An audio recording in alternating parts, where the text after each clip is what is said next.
Hay ciertas ideas que, cuando las escuchas, es como si algo se rompiera en tu forma de ver el mundo. Ideas que van directas a la base de lo que creemos que somos. Pues bien, hoy vamos a explorar una de esas ideas, una visión bastante sombría y muy radical sobre lo que se supone que es la cumbre de la creación, la mente humana. Uf, estas palabras pesan, ¿eh? Y ojo, no se está hablando de un simple defecto o de una pequeña desventaja, se habla de un trágico error. La palabra tragedia implica una caída, un fallo que está en el propio diseño y del que no se puede escapar. Lo que propone este análisis es que nuestra capacidad más valiosa, lo que nos define como especie, es en realidad nuestra peor condena. Para captar de verdad lo que significa esta afirmación hay que desmontarla, ir pieza por pieza. A ver, ¿cómo es posible que la evolución, ese proceso que en teoría busca la optimización y la supervivencia, cometa un error de este calibre? ¿Y por qué llamarlo trágico? Vamos a empezar a descender y a ver en qué consiste este argumento. Aquí está el kit de la cuestión. Si la conciencia es un error, no lo es porque no funcione. Es evidente que nos ha permitido construir civilizaciones, crear arte, hacer ciencia. El error, según esta visión, no es práctico, es algo mucho más hondo. Es un error existencial, una verdadera fractura en lo que somos. El núcleo del problema, según se plantea, no es la conciencia en sí misma, sino que se nos fue de las manos, el exceso. La autoconciencia dejó de ser una herramienta para sobrevivir y se convirtió en una especie de jaula. Nos volvimos, como dice la fuente, demasiado conscientes. Una capacidad de mirarnos por dentro que acabó volviéndose en nuestra contra.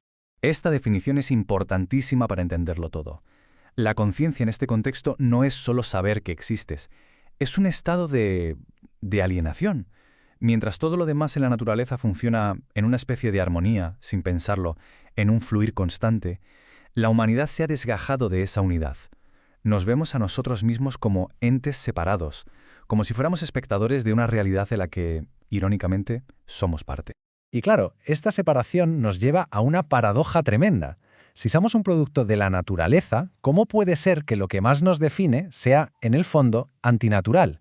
Vamos a ver ahora esta idea de un sistema que en su punto más alto crea su propia contradicción. Esta frase lo condensa todo. Es como si el océano hubiera creado una gota que se cree que no está hecha de agua. La naturaleza, en su proceso ciego de evolucionar, generó una anomalía, un trozo de sí misma que ya no se reconoce como parte del todo, que se siente como otro. Y aquí, nos dicen, es donde empieza todo el conflicto humano. El contraste que se plantea aquí es abismal. Por un lado tienes el orden natural, una existencia sin ego que se mueve por instinto y en unidad con lo que la rodea. El león no se angustia pensando en que va a morir. Un árbol no se pregunta cuál es su propósito. Simplemente son. Y por el otro lado estamos nosotros, la condición humana, definidos por la separación, por una obsesión con nosotros mismos que nos lleva a buscarle un sentido a todo, a sufrir por el futuro, a lamentarnos por el pasado. Vivimos con la ilusión de que podemos controlar un universo del que en realidad estamos desconectados. La conclusión lógica de este razonamiento es tan brutal como directa.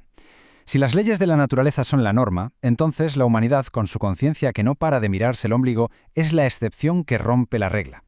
Somos, desde esta óptica, una criatura que no debería existir según las leyes naturales. Una aberración, un callejón sin salida de la evolución. Esta separación forzosa de la naturaleza nos dejó con un vacío y nos obligó a construir algo para poder llenarlo. Si no somos parte del todo, entonces, ¿qué somos? Entramos ahora en la que quizás sea la consecuencia más devastadora de este supuesto error, la invención de la identidad.